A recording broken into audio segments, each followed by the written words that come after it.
That music means it is time for Football Friday, so let's get right to it. Joining us is our favorite football extraordinaire, the host of Out of Bounds, CN8's Greg Murphy. Nice to see you, Murph. Nice to see you. I'm glad that you're actually sitting in one spot, because if you're not doing your show, you're out on the road doing another show. Yes, that's right. We're busy this time of year. And it's cool. The best time of year for sports, no doubt. Hey, so far, let's see, you have a 500 record. Yeah, which is, it's like kissing your sister. But It's a wash. Yeah, it's kind of a wash, but no offense, Chris, if you're watching. So let's see if you could do better this I'm going to week. try. You picked one that, come on, if you lose this one, you're really in trouble. Well, no, let's remember. Yes, certainly, we're talking about the Giants and the Bengals. And right. The Bengals, we were just talking about, I said they're terrible. And the Giants are a very good football team. But the number's 13.5, so they've got to win by 2 touchdowns, which in the NFL is never an easy thing to do.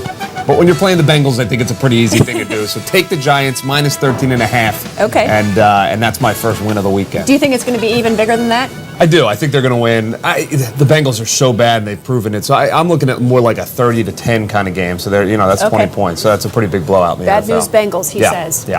All right, let's talk about the Keystone State battle. You've got the Steelers and the Eagles. Yeah, always a great game when these two get together. And, they've developed this rivalry, as you mentioned, Pennsylvania state rivalry over the years. The Eagles really impressed me last week. I have been down on the Eagles. I had them going about 8-8, 9-7 this year, but they've played really well their first 2 games. I think they're going to score some points. Ben Roethlisberger, the quarterback for the Steelers, is hurt. -3, take the Eagles. I think they win that. I liked them better 2 weeks ago. I think last week the defense was a little off. Well, yeah, but they played a much better football team. I mean, I expected them to go down to Dallas and lose that game. Big time? Not big time, but pretty handily. I looked at like 24-13. I thought Dallas was really going to take it to them, and they didn't. No. The Eagles played well, not their defense so much, but their offense proved that they can score points with anybody. So looked a little like a basketball score for a while. a little bit, a little arena football is what we were calling it. But it was fun. It was fun to watch. What else is out there this weekend that people should keep their eye on?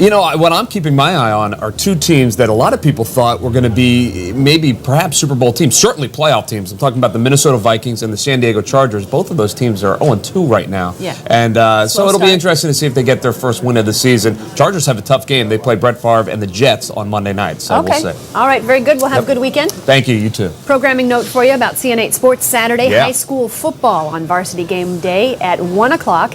And then at 3:30, Villanova takes on Penn. And at 7 o'clock, it's Division I AA, top-ranked Appalachian Big State. game. Takes on 5th-ranked James Madison, 7 o'clock, so set your DVR if you don't get to watch it in person. And since you have Comcast, you can watch your game whenever you want to.